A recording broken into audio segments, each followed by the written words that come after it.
अपने बगावती तेवरों से अपनी ही पार्टी की प्रदेश की अशोक गहलोत सरकार को सांसद में डालकर अपनी शर्तों पर संगठन में वापसी करने वाले पायलट कांग्रेस के दिवंगत दिग्गज नेता राजेश पायलट के बेटे हैं। सचिन पायलट 24 साल की उम्र में कांग्रेस में शामिल हुए थे। राजनीति में कम उम्र में एंट्री और फिर तमाम दावपेच को बारीकी से देखने के बाद सचिन पायलट ने काफी कुछ अपने नाम किया। तो आज की इस कड़ी में हम बात करेंगे सचिन पायलट के राजनीतिक सफर की। नमस्कार, आप सभी देख रहे हैं newsnumber.com। आपके साथ मैं हूं नीतू गौरकिला। जब ये कानून बना था तो आपने सहमति दी थी, आप किसान के साथ खड़े थे। आज आप बोलते हो कि देश का विकास रुक जाएगा, देश प्रगति नहीं कर पाएगा। अरे देश के 80 करोड़ किसानों की छाती के ऊपर चढ़कर आप कौन सा विकास करना चाहते हो? पायलट के लिए राजनीति का क्षेत्र कोई अजनबी जगह नहीं है। भारतीय राजनीति में उनके पिता राजेश पायलट का बड़ा नाम था। उनकी मां रमा पायलट भी विधायक और सांसद रही हैं। साल 1977 में यूपी के सहारनपुर में जन्मे पायलट ने उच्च शिक्षा प्राप्त की है। उनकी प्रारंभिक शिक्षा नई दिल्ली में एयरफोर्स बाल भारती विद्यालय से हुई और फिर उन्होंने दिल्ली के सेंट स्टीफेंस कॉलेज में शिक्षा प्राप्त की। इसके बाद पायलट ने अमेरिका में एक विश्वविद्यालय से प्रबंधन में स्नातकोत्तर की पढ़ाई की। कांग्रेस पार्टी में शामिल होने से पहले सचिन पायलट बीबीसी के दिल्ली स्थित कार्यालय में बतौर इंटर्न और अमेरिकी कंपनी जनरल मोटर्स में काम कर चुके हैं। लेकिन बचपन से वो भारतीय वायुसेना के विमानों को उड़ाने का ख्वाब देखा करते थे। एक इंटरव्यू में उन्होंने कहा था, जब मुझे पता चला कि मेरी आंखों की रोशनी कमजोर है तो मेरा दिल टूट गया, क्योंकि मैं बड़ा होकर अपने पिता की तरह एयरफोर्स पायलट बनना चाहता था। स्कूल में बच्चे मुझे मेरे पायलट सरनेम को लेकर चिढ़ाया करते थे, तो मैंने अपनी माँ को बताए बिना हवाई जहाज उड़ाने का लाइसेंस ले लिया। लेकिन जब सचिन पायलट ने अपने पिता की राजनीतिक विरासत संभालना शुरू किया तो अपने पिता के अंदाज में ही खुद गाड़ी चलाकर गांव-गांव घूमना शुरू कर दिया था। कांग्रेस में शामिल होने के बाद उन्हें डायनेस्टिक लीडर होने यानी कि वंशवाद के कारण राजनीतिक लाभ मिलने जैसी आलोचनाओं का सामना भी करना पड़ा था। सचिन पायलट राजस्थान के उप मुख्यमंत्री थे, लेकिन अब पूर्व उप मुख्यमंत्री हो गए हैं। वजह बनी राजस्थान में विधायक दल की बैठक में उनका शामिल न होना।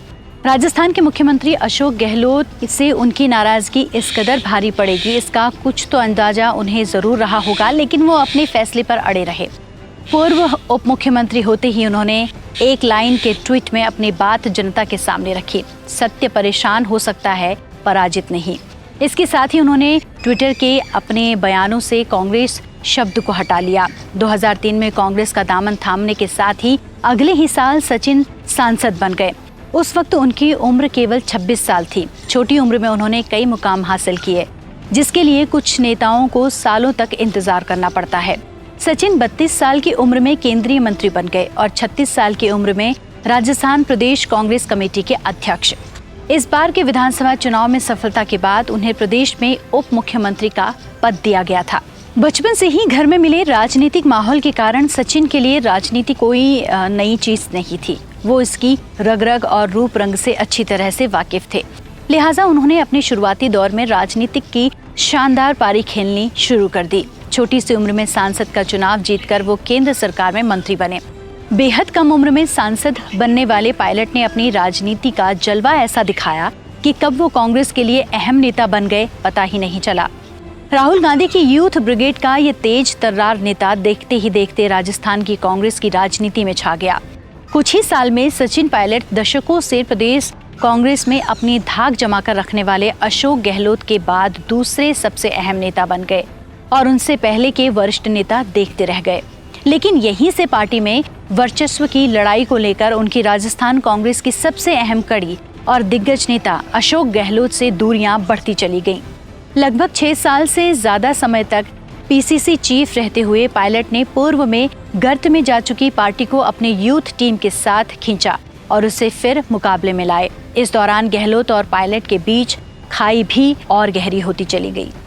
साल 2018 में जब कांग्रेस सत्ता में आई तो सीएम की कुर्सी की खींचतान को लेकर सचिन पायलट अशोक गहलोत के मुकाबले आगे आ गए। कुर्सी का ये किस्सा कई दिनों तक देश की राजनीतिक सुर्खियां बना रहा। अंततः पायलट को डिप्टी सीएम पद से ही संतोष करना पड़ा, लेकिन ये संतोष कुछ ही दिनों में बड़े असंतोष में बदल गया। लंबी सियासी खींचतान के बाद आखिरकार जुलाई 2020 में असंतोष का ये गुब्बारा फूट पड़ा और पायलट ने पार्टी और संगठन से बगावत कर दी। वो अपने समर्थक विधायकों को लेकर पहले हरियाणा के मानेसर और बाद में दिल्ली में एक होटल में गए। इससे अशोक गहलोत सरकार एक तरीके से अल्पमत में आ गई और कांग्रेस में हड़कंप मच गया। इस दौरान पायलट की बागी तेवर और उनकी सीएम बनने की जिद को देखते हुए पार्टी उनके खिलाफ कड़ा कदम उठाते हुए उन्हें पीसीसी चीफ और डिप्टी सीएम के पद से बर्खास्त करने के लिए विवश हो गई। लेकिन इससे भी पायलट झुके नहीं और अपनी मांग पर अड़िग रहे। इससे पायलट एक बार फिर देश भर में सुर्खियों में छा गए। सचिन पायलट के पिता की 2000 में दौसा में एक सड़क दुर्घटना में मौत हो गई थी। संपर्क सरकार में विभिन्न मंत्रालयों की जिम्मेदारी संभाल चुके सचिन पायलट ने ये चुनौती स्वीकार कर ली और अपना ध्यान राष्ट्रीय राजनीति से हटाकर राजस्थान की चुनौतियों पर केंद्रित किया। सचिन ने जमीनी स्तर पर पार्टी को मजबूत करने और राज्य की सत्ता में उसकी वापसी सुनिश्चित करने के लिए राजस्थान में रैली और 5 लाख किलोमीटर से ज्यादा की यात्रा की। उन्हें जनवरी 2014 में राजस्थान कांग्रेस अध्यक्ष बनाया गया। सचिन पायलट की लव स्टोरी की बात की जाए तो दोनों के परिवार के संबंध पहले से ही थे। दोनों ने एक दूसरे को समझा और फिर 2004 में शादी कर ली। सचिन की शादी की बात करें तो सचिन पायलट की शादी नेशनल कॉन्फ्रेंस नेता फारूक अब्दुल्ला की बेटी सारा से हुई थी। सचिन पायलट की वाइफ सारा से उनके 2 बेटे भी हैं। हालांकि सचिन पायलट की बहुत कम उम्र में ही राजनीति में एंट्री हो चुकी थी, लेकिन इसके बावजूद भी उन्होंने अपने इस राजनीतिक सफर में कई सारे उतार चढ़ाव देखे। कई उन्हें एक तरीके से वंशवाद को लेकर उन्हें टारगेट करता है तो कोई उनकी मेहनत की कद्र करता है। लेकिन अभी भी स्थिति वैसी की वैसी ही है, क्योंकि राजस्थान में उप मुख्यमंत्री पद से हटाए जाने के बाद सचिन पायलट भी एक तरीके से अपने बगावती सुर दिखाने लगे हैं। लेकिन आगे क्या होगा ये भी देखना है। तो आज की कड़ी में बस इतना ही। फिर हाजिर होंगी मैं आप सभी के बीच इसी तरीके की और कड़ियों के साथ। तब तक के लिए आप देखते रहिए न्यूज़ नंबर।